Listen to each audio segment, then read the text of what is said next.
श्री स्वामी समर्थ, श्री गुरुदेव दत्त. स्वामी भक्तांनो, स्वामी महाराज आपल्याला काहीतरी संकेत हे देत असतात आणि हे संकेत काही भक्तांना समजतात तर काही भक्तांना हे समजत नाहीत. स्वामीचा आशीर्वाद आपल्यावर आहे की नाही? तुम्ही जर स्वामींचे सेवेकरी असाल आणि त्यांचे अनुभव तुम्हाला सुद्धा नक्कीच येत असतील. काहींना ते अनुभव लवकर येत असतील तर काहींना अनुभव थोडे उशिरा येत असतात. परंतु स्वामी महाराज तुम्हाला काही संकेतसुद्धा देत असतात. हे संकेत समजण्यासाठी आपल्याला महाराजावर नितांत श्रद्धा असणे खूप महत्त्वाचे आहे. महाराजावर आपल्याला विश्वास असणे खूप महत्त्वाचे आहे. कारण स्वामी महाराजावर आपला विश्वास असेल तरच आपल्याला हे संकेत समजत असतात. श्री स्वामी समर्थ महाराज यांची नित्य सेवा करणाऱ्या भक्तांना वेगवेगळे संकेत हे येत असतात. त्यातील सर्व संकेत प्रत्येकालाच ओळखता येतील असे नाही. काही भक्तांना ते ओळखता येतात तर काही भक्तांना ते लगेच ओळखता येत सुद्धा नाहीत. स्वामी महाराज आपल्या सेवेने खुश झाले आहेत किंवा नाही, किंवा त्यांचा आशीर्वाद आपल्यावर आहे हे कसे ओळखावे असा प्रश्न तर तुम्हाला पडलाच असेल ना. मग आम्ही कशासाठी आहेत? तुम्हाला या प्रश्नाचं उत्तर देण्यासाठी तर आम्ही तुम्हाला हा प्रश्न विचारला आहे की स्वामी समर्थ महाराजांचा आशीर्वाद तुमच्यावर आहे, स्वामी महाराज तुमच्यावर खुश आहेत, हे तुम्ही कसे ओळखला?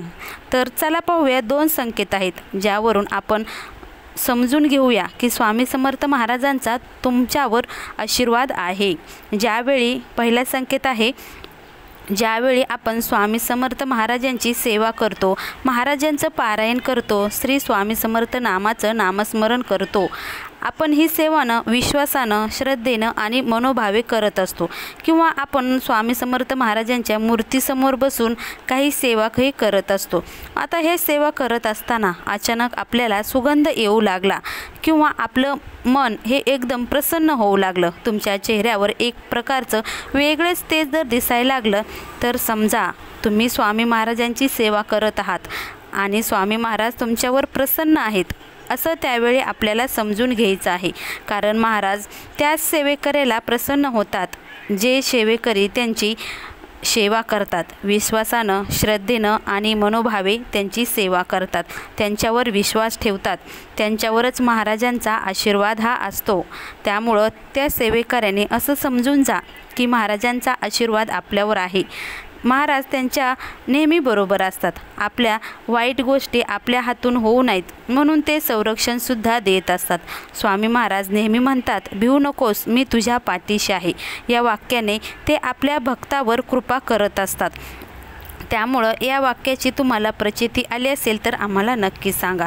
दुसरा संकेत आहे बघा, तुम्ही ज्यावेळेस रात्री झोपता त्यावेळेस तुम्हाला प्रत्येक वेळेस सांगितलं असतं की तुम्ही रात्री झोपताना देवाचं नामस्मरण करून झोपत जा आणि सकाळी उठल्यावर त्या देवाचं, परमात्म्याचं आभार मानत जा. कारण तुम्हाला सकाळचा सूर्य त्यांनी दाखवला. याचा अर्थ तुमची नवीन जन्म हा सकाळ झाल्यानंतर होत असतो असं सुद्धा सांगितलं जातं. बघा, गुरुमाऊली म्हणतात, तुम्ही सकाळी ज्यावेळी झोपेतून उठता त्यावेळेस तुमचा पुनर्जन्म हा होत असतो. त्यामुळं तुम्ही झोपताना आणि उठताना स्वामी महाराजांचा आशीर्वाद मानायला नक्कीच विसरू नका. ज्यावेळेस आपण रात्री झोपतो ना त्यावेळेस बघा स्वप्नात काहींच्या स्वामी महाराज हे दर्शन देतात. असं कुणाला तरी होत असेल किंवा बऱ्याच सेवेकांना याचा अनुभवसुद्धा आलेला असेल. ते सेवेकरी भाग्यशाली समजा.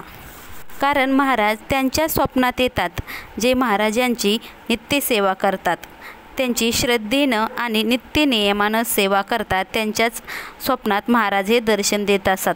तुम्हीसुद्धा स्वतःला खूप नशीबवान समजा. कारण स्वप्नात का होईना महाराज तुम्हाला हे संकेत देत असतात किंवा दर्शन हे देत असतात.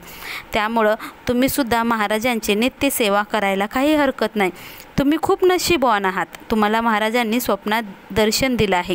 आता हे 2 संकेत मी जे काही सांगितले ते 2 संकेत तुम्हाला जर महाराजांनी दिले असतील तर तुम्ही खरंच स्वतःला नशीबवान समजा. कारण महाराज तुमच्याबरोबर आहेत, महाराज तुमच्या पाठीशी पूर्ण आहेत. त्यामुळं महाराजांच्या ह्या संकेताकडे तुम्ही दुर्लक्ष करू नका. कारण कसं, कोणतेही कार्य करत असताना तुम्ही घाबरून जाऊ नका. स्वामी महाराजावर दृढ विश्वास ठेवा आणि महाराजांना असं म्हणा, महाराज सर्व कामे मी तुमच्यावर सोपवले आहेत आणि ती तुम्ही सर्व कामे माझी मार्गी लावा. असे जो लोक करतात ना, त्यांची सर्व कामे ही महाराज निर्विघ्नपणे पार पाडतात. महाराजांना फक्त तुम्ही सांगा, तुम्हाला जर एखादी अडचण आली असेल तर महाराजांना म्हणा, महाराज अशी अशी अडचण आहे, ते काम तुम्ही माझं नक्कीच कराल. असं म्हणून बघा, महाराज तुमच्या आयुष्यातील सर्व संकट हे दूर करतात.